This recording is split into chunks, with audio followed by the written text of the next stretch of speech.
The Phillies struggled this week, and situational hitting once again was a big part of it. Also, the Sixers make a draft night trade. What does De'Anthony Melton bring to the table, and what other moves might Daryl Morey have up his sleeve? And finally, some Flyers injury news affecting one of their best players. This episode of the Philly Sports Spot YouTube channel starts right now. What's going on, everybody, and welcome into this episode of the Philly Sports Spot YouTube channel. I'm your host, Jordan Hirsch. Now, guys, before we get into this video, please like this video and subscribe to my channel with notifications turned on so you never miss another upload. If you want more content, you can also follow me on Instagram at Philly Sports Spot. The link will be in the description below. Alright, guys, so let's start out this episode by talking about the Phillies. The Phillies hit their first major bump in the road this month. They went only 2-4 this week. The starting pitching was great. And that was about it. The offense couldn't really get anything going all week. The bullpen was shaky as usual, and that's a big reason why the Phillies struggle. So the Phillies, of course, as we all know, have struggled with runners in scoring position this season. They've struggled with situational hitting, good situational hitting this season, and that was really, really magnified this week as they had really chances to win all 4 of their games that they lost this week. The game in Washington on Sunday, they had some early chances in that one and couldn't capitalize. Washington ended up capitalizing on a poor Phillies bullpen effort. They win that one 9-3. Phillies were then off Monday as they traveled down to Texas on Tuesday. They ended up losing that game 7-0. There was a big spot. There were really 2 big spots in that game. The first inning, the Phillies had got the first 2 guys on to start the game off of Martin Perez. Looked like they maybe were going to get to him a little bit. That ends up not really coming to fruition as Nick Castellanos, of course, grounds into the 5-3 double play in that inning, and Texas gets out of it unscathed. Later in that game, in the 6th inning, the Phillies had runners on the corners with 1 out. Couldn't get anything done as JT Realmuto strikes out. Didi Gregorius hits a lazy pop fly into right. That really ends all Phillies' chances for that one. Again, the Phillies were shut out also yesterday in San Diego, 1-0. In another game that perhaps they should have won. If you look back at the 5th inning when they had runners on the corners and 1 out and they could not score there. 9th inning yesterday, they had loaded up the bases off of Rogers, who really didn't look all that great yesterday as he normally does. But the Phillies do end up getting to him a little bit. They load up the bases. Kyle Schwarber comes up, chance to tie the game or even give the Phillies the lead, and he hits the lazy fly ball to center. And the Phillies end up losing that game 1-0. The other games this week on Wednesday, the Phillies dropped that one 4-2. The offense was just really abysmal there as well. Zach Wheeler did not have his best stuff. He was bit by some bad defense, though, in that game. And then Thursday, the Phillies do end up coming back and snapping their previous 3-game losing streak. They win 6-2 in San Diego. They had some really good, pretty good situational hitting in that game. They had a 5-run 6th inning, capped off by a big 3-run home run by JT Realmuto that scraped the top of the right field wall and ended up going out. So the Phillies 2-4 this week. They still just sit 2.5 games back in the wild card. However, St. Louis and Milwaukee right now are both tied for that final wild card spot. They're also both tied for first place in their division as well. Atlanta's a 1.5 up on them for the 2nd spot, so the Phillies sit 4 back of Atlanta, who they're going to end up playing later this week in what's going to end up being a huge series. And the Phillies are going to have to get their act together for that series because, as I said, it is going to be a really big series. 3 games against Atlanta next week, and they're going to have to start. They're going to have to capitalize on Atlanta's mistakes in that series because if you don't, the Braves are going to make you pay. The Braves right now 41-31, so they're 10 games over 500. They've been red hot as well in June. And the Phillies are going to have to really find what they had going for them in the first 3 weeks of this month. When they were so hot. And that's going to be crucial coming up this week with some of the big series we have. Atlanta this past week did actually take 3 of 4 from the Giants, knocking them out of the wild card for the time being. They sit a half game back of both St. Louis and Milwaukee. Phillies 2 games back of them. So the Phillies currently 6th, but technically 5th in the wild card standings right now as it stands, just because St. Louis and Milwaukee, one of them, if one of them gets separation, they will become the leader in the NL Central. I did mention that the Phillies were shut out twice this week. They've now been shut out 7 times this season, and really kind of just to show that it's really been poor situational hitting and not necessarily the Phillies hitting in general. In these 7 shutouts, the Phillies have gotten their hits in these games. They just haven't been able to score any of them. And I think that's been a problem really this whole entire season. It hasn't been getting guys on base. It's been getting them in the good situational hitting. The Phillies can't just have good situational hitting in the 8th and 9th inning, and that's it. Because, I mean, you never know when that's going to run out. And it's looked like, at least over the last few games, the Phillies' clutch hitting potentially has run out a little bit. But, I mean, just to look at their situational hitting this entire season. So they've been shut out 7 times. So the first time they were shut out was April 12th against the Mets. They had 6 hits in that game. The next time, April 24th, against the Brewers, 5 hits. And then, of course, they were no-hit on April 29th up in New York. But after that, Phillies shut out again May 17th against the Padres. They had 5 hits there. They had 8 hits in their next shutout, which came just 2 days later at the hand of the Padres again. So, I mean, really there, you know that they just couldn't get guys across the plays. They had, 8 hits. In that one, it's almost a hit per inning. They're getting guys on base. They're just not getting them in. Phillies, again, those 2 shutouts this week. The one against the Rangers on Tuesday, they lost 7-0. They had 6 hits there. Then they had 5 hits last night in San Diego. And this is something that the Phillies are going to have to clean up now because we are almost in the month of July. We're getting close to the halfway point of this season. The Phillies have played 72 games this season, so they're just 9 away from that halfway point. And it seems like the situational hitting and the hitting with runners in scoring position has not changed at all. I mean, even if you look back at their winning streak, their 9-game winning streak from earlier this season, they had games, of course, where they got some huge clutch hits in the 9th inning, but those were set up by some not-so-good moments earlier on in the game. The Phillies' good situational hitting really did not come out at all there either during that win streak. It's just they were really aided by some really good clutch hitting later in games. And I probably should make mention that I'm not really counting situational hitting as really those big hits in the 8th and 9th inning. I'm really saying that's more clutch. I'm saying situational is when you get runners on the corners and 1 out, or bases loaded and 1 out, or second and first and nobody out in like the 2nd, the 3rd, the 4th, the 5th inning.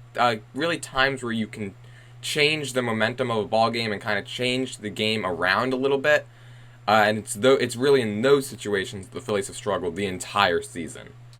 And of course, a major part of this terrible situational hitting has been the struggles of JT Realmuto and Nick Castellanos. And these haven't just been like little slumps you go into for just 1 week, you get out of it. No, these have been season-long slumps for these 2 players who are commanding $20 million AAV for Castellanos and $23 million AAV for JT Realmuto. Let's first take a look at Castellanos, who, by the way, has not homered this entire month, and it's June 25th. Nick Castellanos hitting .242, 7 home runs, just 36 RBIs, and really that's just because he's been hitting behind Bryce the whole season. And you get RBIs when you're hitting behind guys like Bryce Harper, Kyle Schwarber, Rhys Hoskins. You'll get your RBIs there. His OPS, though, just 680. 680. The Phillies team OPS right now is 727, which is pretty good. But his 680, so he's 47 points under the Phillies team average? And it gets worse when you look a little bit down the roster at JT Realmuto. Realmuto hitting just .236 with 4 homers and 27 RBIs. I mentioned earlier his first home run this month the other night. His first home run this month. He's making $23 million a year. People call him the best catcher in baseball. And he's got 4 homers, the 27 RBIs hitting .236. His OPS, you ready for this? 665. 665. I mean, a good season for a player is about 800. 800 is a good season for a player. Let's take a look at some of the Phillies having good seasons. Kyle Schwarber, 832. Bryce Harper hitting .987. Hoskins right at 800. They've done their job this season. It's the other guys. It's the guys that we thought were going to really complement those the huge boppers like Schwarber, Hoskins, and Harper. Castellanos and Realmuto may be a little bit lower on the power scale than those guys, but still guys you expect to hit maybe 20, 30 home runs a year.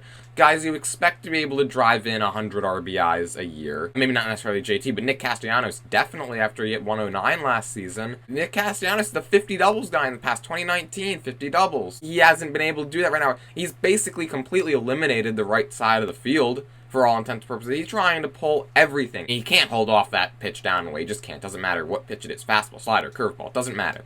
He can't hold off of it, and it's something that he needs to work on first and foremost before you change anything else with his game. Castellanos, again, he's completely eliminated the right side of the field. I can't even remember the last time he was consistently using that right side. I mean, I think earlier this week, I think he ran into one hit into right field. I forget what game it was, but I do kind of remember him hitting one to right. But other than that, he's trying to pull everything, and when you do that, your head flies open. That's something that I've noticed with Castellanos recently. He's just trying to hook everything left, and I get it. He has made his money by hooking balls into left field. I understand that. However, when you're struggling like this, you need hits first and foremost. You need hits to get that good taste back in your mouth, get that good feeling going, before you could start thinking about doing anything else. And it doesn't matter how those hits come. They could be weak dribblers. They could be weak dribblers. They could be bunts for all I care. But he's got to get those hits. And the best way to do that is to try to just take those sliders, curveballs, fastballs that you're getting down in the way, and just loop them into right. I get it. It's easier said than done. But it's still something that he's got to work on before you start thinking about getting those doubles and home runs numbers back up, which, by the way, will need to come back up at some point. All right. Now that I've gotten my little Nick Castellanos rant out of the way, let's take a look at the Phillies week ahead. They're going to finish up this series in San Diego tonight, 10-10. Tomorrow, 4-10. Blake Snell against Zach Eflin tonight. Yu Darvish and Kyle Gibson will both toe the rubber tomorrow. The Phillies will then fly cross-country back home Monday, where they will take on the Atlanta Braves in what's going to end up being a huge, huge series. 7:05 on Tuesday, 7:05 on Wednesday, 6:05 Thursday. By the way, all these games are on NBC Sports Philadelphia. The game on Wednesday is also on MLB Network. The Phillies will then take on the Cardinals, who are the team just ahead of them in the wild card spot. They will take them on for a 3-game series this upcoming weekend. 6:05 start Friday on NBC Sports Philly. 4:05 again NBC Sports Philadelphia on Saturday. And then Sunday's game will be at 7:08. That is Sunday Night Baseball on ESPN. And also Thursday's game against Atlanta at 6:05. That game is also on MLB Network. Switching gears now into the Sixers, who maybe did not have the busiest draft night that I think some fans were hoping for, but they did make a trade, and they ended up trading Danny Green, the number 23 pick, down to Memphis, and got De'Anthony Melton in return. Melton most likely will be the Sixers' backup, either point guard or shooting guard. And just to take a look at Melton stats here, I mean, these stats aren't that bad. He's pretty league average in everything offensively. He is averaging 10.8 points per game, 4.5 rebounds per game, and 2.7 assists. You can couple that with a little bit over 40% shooting overall and 37.4% from three. He's a very average offensive player, which I think is good. That's really what you're looking for off your bench anyways. He is an above average defender, however, averaging 1.4 steals per game and 0.5 blocks per game. By the way, these are all his stats from last season, just to keep that in mind. But yes, he is an above average defender. And if you kind of take a look and compare at least those steals numbers with Matisse Thybulle last season, 1.7 steals per game, and Melton 1.4, so he's not that far off, at least in the steals category, from Thybulle. Obviously, I'm not necessarily saying he's as good a defender or anything like that, but he's definitely above average, and he's definitely going to help the Sixers team, who most likely are going to end up trading Matisse Thybulle, at least in my opinion. So I think he's definitely going to help the Sixers defensively there. I will say that our backcourts this season might get a little bit confusing, especially when the Sixers go with a bench lineup, considering the fact that our starting backcourt now is Shake Milton and De'Anthony Melton. So Milton and Melton will probably end up on the floor a good amount of times together this season. That could get a little bit confusing. But yeah, just thought I'd kind of throw that one out there. Alright, so let's take a look at some other possible names the Sixers may look to acquire and move later on as this offseason moves on. One of those being P.J. Tucker. I think that's very unlikely right now, as the Sixers do not seem to want to clear the cap space just to sign Tucker. So it looked like a few days ago, in fact, P.J. Tucker was surely going to be a 76er. Right now, very long shot, I think. Eric Gordon is a much more likely possibility, I think, and he would be a great player to have, I think, off the bench. Just another catch-and-shoot guy that the Sixers can have around Embiid and Harden, guys that, I mean, we know Embiid needs catch-and-shoot guys around him just so he can when he gets the ball down the post, he's able to kick it out to some guys to open threes. We saw that a lot with Seth Curry while he was here, and how good he was with those catch-and-shoot threes. James Harden's the same thing. I mean, he's averaging over 10 assists per game recently, right? So, you got to have some good catch-and-shoot guys around him as well. So some players maybe now the Sixers are going to look to move Tobias Harris, of course being the big name there. I think this is going to be a lot harder than a lot of fans may think, considering the fact that Tobias Harris, so he's on that 5-year, $180 million contract, as we all know. And, I mean, I think it's going to be just very tough to find a team that's willing to take him. He'll give you 17, 18 points per game. Not terrible, but not 5-year, 180 worth. And he's a slightly above average defender, but I just don't see a team that is contending or wants to contend willing to give up a bunch of role players just to get one guy like Tobias Harris back. And then you have to look at some of the teams that then are rebuilding, and I'm not even sure if there are a lot of teams out there that are rebuilding that are going to want to take on Tobias Harris and give up maybe some of their key pieces that for the Sixers would be role players, but perhaps for that rebuilding team are potential future cornerstones of their franchise. So I just think it's going to be a little tougher than people may think. I think the Sixers definitely can get it done in trading Tobias Harris, but it's going to be a little bit more difficult, and I think it might be a little bit more prolonged than some people hope, and it might even extend into this upcoming season. Another guy the Sixers are certainly looking to move is Matisse Thybulle. There are rumors swirling on draft night that he was going to be dealt to Portland in a 3-team deal that would also include the Rockets, that would then send aforementioned Eric Gordon here to Philly. I still think the Sixers are probably trying to get a trade similar to that done, whether it be 3 teams with Sixers, Rockets, and another third party, which right now would most likely be the Blazers, or just between the Sixers and the Rockets. I think the Sixers definitely want to get Matisse Thybulle out of here, especially if they brought in Eric Gordon, again, another spot-up shooter to have around Embiid and Harden. Finally, the final player this week to have rumors swirling around him is the Nets point guard Kyrie Irving. Irving gave out his list of preferred sign-and-trade destinations. The Sixers are on that list. However, the Sixers do appear to not want any part of the Kyrie Irving sweepstakes. Adrian Wojnarowski on ESPN yesterday said the Sixers, Clippers, and Mavericks were all out on Irving, meaning they probably never showed much of any interest to begin with. He also said that Miami had little interest, and that the only team right now that is really trying to pursue Irving are the Lakers. So I think we could basically rule out a Kyrie Irving, James Harden reuniting in Philly.